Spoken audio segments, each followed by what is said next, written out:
नमस्कार दोस्तों, स्वागत है हमारे YouTube चैनल में। दोस्तों, मैं आज आप लोग के लिए प्रैक्टिस सेट नंबर 11 लेकर आया हूं, जो UP PSC staff nurse, UP triple SC ANM pharmacist lab technician के लिए बहुत ही महत्वपूर्ण है। तो दोस्तों, यूपी पीएससी स्टाफ नर्स की परीक्षा 3 अक्टूबर को होने जा रही है। तो जो भी भाई बहन चैनल पर नए, चैनल को सब्सक्राइब, लाइक, ज़्यादा से ज़्यादा शेयर कर दीजिएगा। यह वीडियो दोस्तों बहुत ही महत्वपूर्ण है staff nurse, ANM pharmacist lab technician के लिए। तो दोस्तों, वीडियो को शुरू करते हैं। लाइक करना ना भूलें दोस्तों, सब्सक्राइब और शेयर ज़्यादा से ज़्यादा कर दीजिएगा, क्योंकि ये बहुत ही महत्वपूर्ण ऐसे ही प्रश्न जो है परीक्षा में पूछे जाते हैं। तो दोस्तों, वीडियो को शुरू करते हैं। महामारी में सबसे पहले बीमार व्यक्ति को क्या कहते हैं? क्या कहते हैं? इंडेक्स केस कहा जाता है। दोस्तों, बहुत बार क्वेश्चन पूछा गया, मोस्ट इंपॉर्टेंट क्वेश्चन है ये। नेक्स्ट क्वेश्चन है, कापर टी में निम्न परिस्थितियों में नहीं लगाते हैं। अगर कौन सी परिस्थिति है तो उसमें कापर टी नहीं लगाया जाता। कापर टी क्या होता है दोस्तों? यह गर्भ निरोधक उपाय है दोस्तों। यह कापर टी जो है, प्रेगनेंसी है तो कापर टी नहीं लगाते हैं। पेल्विक इन्फ्लेक्शन मतलब कोई इन्फेक्शन है पेल्विक में तो भी कापर टी नहीं लगेगा। और हार्ट डिजीज मतलब हृदय वाले कोई रोग होंगे तो भी नहीं लगेगा। यानी सभी इन तीनों में अगर ऐसी कोई कंडीशन है तो कापर टी नहीं लगेगा। क्वेश्चन नंबर 3 है, 5 साल से कम उम्र के बच्चे में मौत का सबसे सामान्य कारण क्या है? डायरिया। पेट जो झड़ने लगता है दोस्तों, आंत वीक हो जाती है, बार बार लैट्रिन होती है तो लोग समझ नहीं पाते हैं। आंत कमज़ोर होने के नाते जो है अधिकतर जो छोटे बच्चों में जो है डायरिया के केस में बच्चे जो है एक्सपायर कर जाते हैं। क्वेश्चन नंबर 4 है दोस्तों थोड़ा स्पीड से बताऊंगा, अगर स्पीड से नहीं बताऊंगा तो प्रश्न जो है बहुत लंबा हो जाता है दोस्तों। ये प्रैक्टिस सेट लंबा हो जाता है, इससे जो है उबन टाइप की होने लगती है। तो जो प्रश्न है उसके उत्तर ही मैं बताऊंगा आप लोग को, और शेयर जरूर करिएगा। पानी की अस्थायी कठोरता को किस तरह हटाया जा सकता है? किससे हटाया जाता है? उबाल कर। पानी की जो अस्थायी कठोरता, अगर अशुद्ध पानी है तो उसको हम उबाल दें, उबालने के बाद जो है शुद्ध हो सकता है दोस्तों, जो भी इम्प्योरिटी सब हट जाएगी। निम्न में से केवल एक को छोड़कर भारी दुख में होने के शारीरिक लक्षण है। कौन से हैं दोस्तों? यही एकाग्रता के लिए कठिनाई, यही छोड़कर बाकी सब जो है भारी दुख होने का है, जैसे कमजोरी हुआ, अनिद्रा हुआ, आहार की कठिनाई हुई। क्वेश्चन नंबर 6वां है, जनसांख्यिकी के अध्ययन में शामिल है। जनसांख्यिकी के अध्ययन में क्या क्या शामिल है? फर्टिलिटी है, मोर्टेलिटी है, और सामाजिक रूढ़ता, सोशल मॉर्बिडिटी जिसको बोलते हैं, ये सब जो है जनसांख्यिकी अध्ययन में किया जाता है। क्वेश्चन नंबर 7वां है, विटामिन का उच्चतम स्रोत कौन सा है? सबसे ज़्यादा विटामिन किस में पाया जाता है? तो विटामिन सबसे ज़्यादा जो है आपका पपीता में पाया जाता है। पपीता, विटामिन ए हमारे शरीर के लिए बहुत ही महत्वपूर्ण है दोस्तों, क्योंकि रतौंधी वगैरह जो होता है उन सब में बहुत अच्छा वर्क करता है। तो पपीता खाया करिए दोस्तों, आंखें मजबूत रहेंगी। क्वेश्चन नंबर 8 है, आईयूडी लगी महिला में सबसे दुष्प्रभाव यह होता है। क्या होता है यूआईडी में? आईयूडी में दोस्तों मतलब यह इंक्रीज वेजाइनल ब्लीडिंग, जो योनि से खून का बढ़ाव होता है, वह आईयूडी महिलाओं में ज़्यादा दुष्प्रभाव देखा गया है। नेक्स्ट क्वेश्चन है, क्वेश्चन नंबर 9 है, नवजात शिशु में ज़्यादातर टिटनेस कब प्रकट होता है? नवजात शिशु में ज़्यादातर टिटनेस कब प्रकट होता है? तो 7वें दिन दोस्तों। क्वेश्चन नंबर 10 है, निम्न में से कौन सा हड्डी तोड़ बुखार कहा जाता है? हड्डी तोड़ बुखार किसको कहा जाता है? एंट्रिक फीवर को, जो आंत का फीवर होता है, डेंगू बुखार, सॉरी दोस्तों, यह डेंगू बुखार जो होता है आपका, यह इसको हड्डी तोड़ बुखार कहते हैं।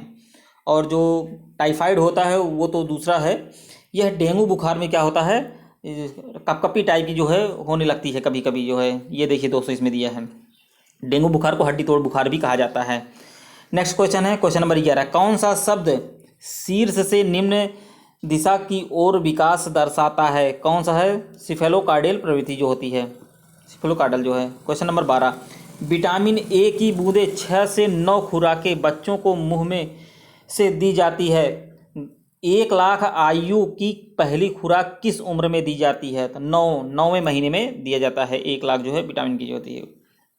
निम्न में से एक स्थूल पोषक नहीं है। स्थूल पोषक मतलब कौन सा आपका स्थूल पोषक नहीं है? विटामिन जो होता है ये स्थूल पोषक नहीं, प्रोटीन, फैट और कार्बोहाइड्रेट स्थूल पोषक है। निम्न में से एक ऊर्जा उपज भोजन नहीं है, तो उसमें कौन सा है? ये विटामिन और खनिज है, ऊर्जा और उपज भोजन नहीं है, बल्कि प्रोटीन, वसा, कार्बोहाइड्रेट ये सब हैं। क्वेश्चन नंबर 15, भारत जैसे विकासशील देश में शिशुओं व स्कूल पूर्व बच्चों में पोषण की समस्या का आम कारण क्या है?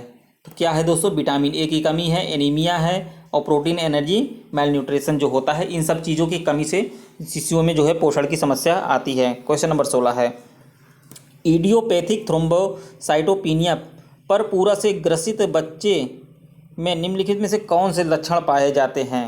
क्वेश्चन नंबर 16 में इसका ऑप्शन होगा दोस्तों काले रंग का मूत्र, मतलब डार्क कलर्ड यूरिन जो होता है, यही जो है बच्चों में यह लक्षण पाया जाता है, इडियोपैथिक थ्रोम्बोसाइटोपेनिक। क्वेश्चन नंबर 17 है, एक बच्चा में शैलों श्वास के साथ 5 सेकंड का एपनिया है, इसके लिए एक नर्स को क्या कार्रवाई करनी चाहिए?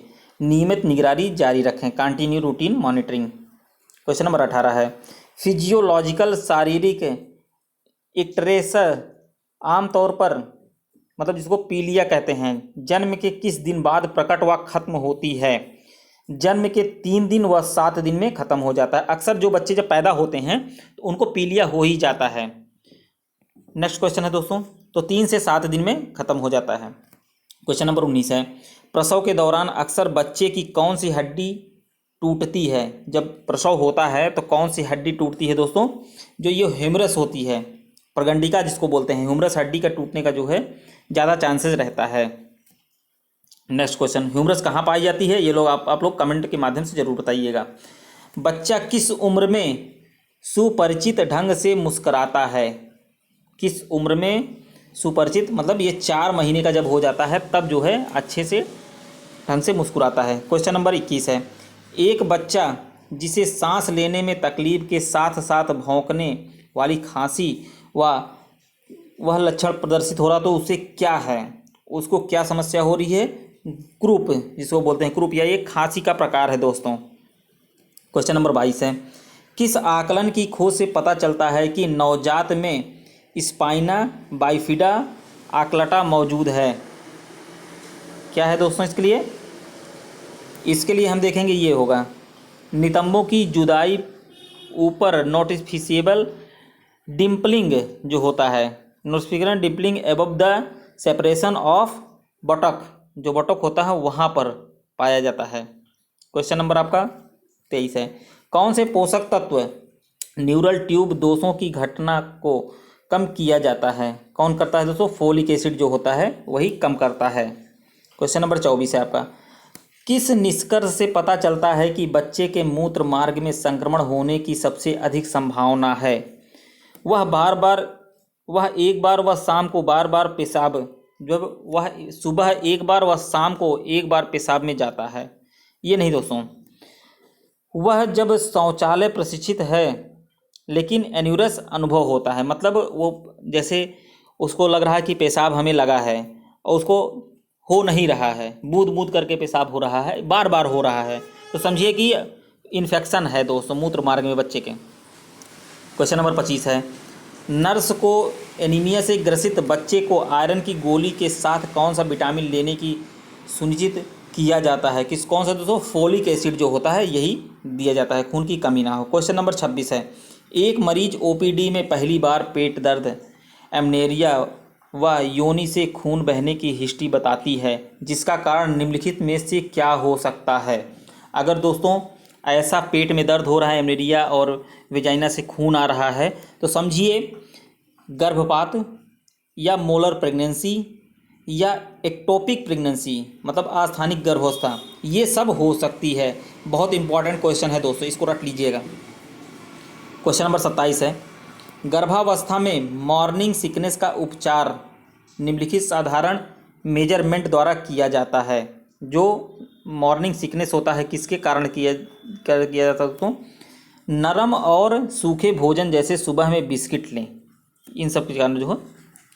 क्वेश्चन नंबर 28 है, बच्चे में कौन सा कारक वयस्क की तुलना में बच्चों को अधिक खतरा है जिससे बच्चे में ओटाइटिस मीडिया रोग हो जाता है? कौन सा है दोस्तों? ओटाइटिस मीडिया के फ्लैट व्यापक इचुटेचियन ट्यूब जो होता है। नेक्स्ट क्वेश्चन है दोस्तों आपका क्वेश्चन नंबर 29 है। क्वेश्चन नंबर 29 में क्या कह रहा है ये देखिएगा, आप एक शिशु में जो इंटरसेप्शन में ग्रसित है क्या लक्षण पाए जाते हैं? क्या लक्षण पाए जाते हैं? गंभीर कलिका, पेट दर्द व दाईं तरफ ऊपरी वृत्त के चतुर्थ भाग में मांस जैसा आकार। क्वेश्चन नंबर आपका 30वां है, सबसे अधिक पहचानना वायरल रोगजनक जिसे दस्त होते हैं उसको हम क्या कहते हैं? वो रोटा वायरस जो होता है दोस्तों, यही जो है मेन होता है। डायरिया में एक गंभीर समस्या रोटा वायरस ही फैलाता है बच्चों में। नेक्स्ट क्वेश्चन है, क्वेश्चन नंबर 31 है, प्लेसेंटा में भ्रूण की सतह की तरफ अपारदर्शी अंगूठी दिखाई देती है जिसका ज़्यादा महत्व नहीं होता है, उसे हम क्या कहते हैं?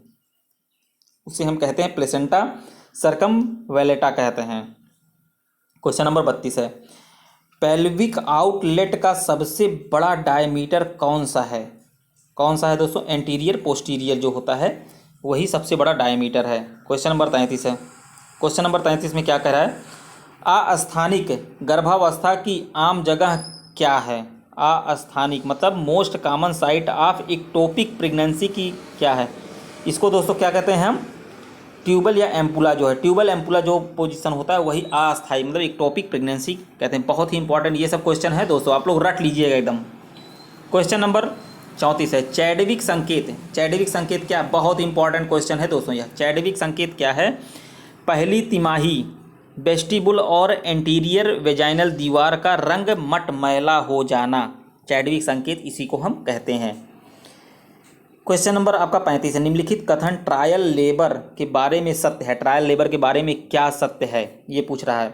सिफेलोपेल्विक असमानता मॉडरेट डिग्री के लिए आयोजित होती है, यही ऑप्शन होगा दोस्तों। क्वेश्चन नंबर आपका 36 है, केवल एक को छोड़कर निम्न में से सभी कथन गर्भावस्था में भ्रूण की मौतों के लक्षण को दर्शाता है। किसको दर्शाता है दोस्तों? अल्ट्रासोनिक स्कैनर से भ्रूण की दिल की धड़कन को छोड़कर गर्भावस्था के लक्षण का लुप्त होना, गर्भावस्था तरीकों के लिए छोटा होना, योनि से भूरा स्राव होना मतलब वेजाइनल ब्राउनिश होना, मतलब ये सब जो है गर्भावस्था में भ्रूण के मौतों के लक्षण को दर्शाता है। केवल इसी को छोड़कर अल्ट्रासोनिक स्कैनर से भ्रूण के दिल का धड़कन को सुनना, इसी को छोड़कर बाकी सभी जो है मौत का लक्षण दर्शाते हैं। क्वेश्चन नंबर आपका 37 है, झूठी व फैंटम गर्भावस्था मतलब फैंटम और फॉल्स प्रेगनेंसी इज मतलब कौन सी है? इसको क्या कहते हैं? जो स्यूडोसाइसिस कहा जाता है, फॉल्स जो फैंटम होता है। क्वेश्चन नंबर 38 है, 38 में दोस्तों क्या पूछ रहा है?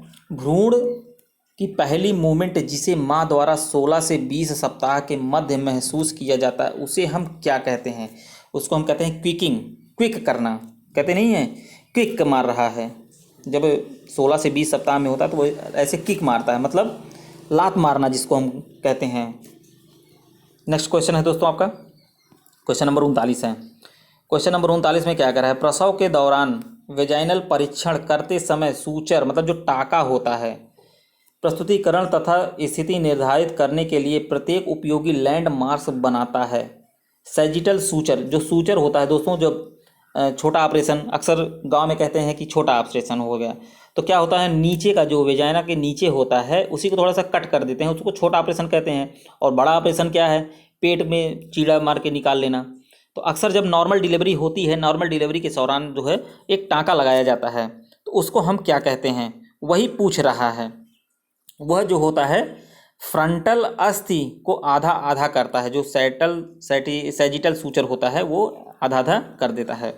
क्वेश्चन नंबर 40 है, गर्भनाल जो एम्ब्रियोटिक कनेक्टिव टिश्यू से बनती है उसके ऊपर गैलेटिनस पदार्थ होता है उसे हम क्या कहते हैं? उसे हम कहते हैं हार्टन जेली कहते हैं। क्वेश्चन नंबर 41 है, निम्न सभी पूर्व एक्लेम्सिया के गंभीर व संकेत लक्षण कौन कौन से हैं? पूर्व एक्लेम्सिया के देखिए दोस्तों, रक्तचाप में तीव्र वृद्धि, बढ़ा हुआ प्रोटीन यूरिया, गंभीर सिरदर्द और दृश्य अशांति, यह सब है, सभी हैं दोस्तों पूर्व एक्लेम्सिया प्रेगनेंसी के लक्षण। क्वेश्चन नंबर 42 है, महिला को जब उल्टी दिन भर जारी रहती है तथा उसका स्वास्थ्य खराब होता है तो उसे किस रूप से जाना जाता है? तो किस रूप से जाना जाता है दोस्तों? Hyperemesis gravidarum. ये प्रेगनेंसी में अक्सर जो है उल्टियाँ काफ़ी होती हैं, 2 से 3 महीने 4 महीने तक लोगों को उल्टियाँ ज़्यादा होती हैं, महिलाएं कुछ खा नहीं पाती हैं, तो उसको हम हाइपर ग्रेविडेरम भी कहते हैं। इसको दोस्तों टर्म्स याद रखिएगा। कोरियोनिक एपिथीलियम का सिस्टिक प्रोलिफरेशन को हम क्या कहते हैं? उसको हम क्या कहते हैं? हाइडेटिडिफॉर्म मोल कहा जाता है। क्वेश्चन नंबर 44 है। क्वेश्चन नंबर 44 में क्या पूछ रहा है, आप ये देखिएगा दोस्तों। जब गर्भ में थोड़ी खलबली है, आस बंद है, झिल्ली बरकरार है और गर्भ स्थित है तो उसे हम क्या कहते हैं? उसे हम थ्रीडेंट गर्भपात कहते हैं।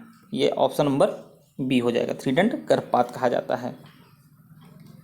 क्वेश्चन नंबर आपका 45 है। केवल एक को छोड़कर निम्न सभी तरीके का इस्तेमाल सिफेलोपेल्विक असमानता का निर्धारण करने के लिए करते हैं। एक को छोड़कर लेटरल टोटलेंस कार्य को जो है, लेटरल पैल्पेशन जो होता है उसी को हम छोड़कर, और बाकी सब चेसर मेमोर्स, मोनरोकोर, बायां हाथ पकड़, ये सब जो होता है ये सब होता है केवल इसी को छोड़कर सिफेलोपेल्विक असमानता देखी जाती है। क्वेश्चन नंबर 46 है।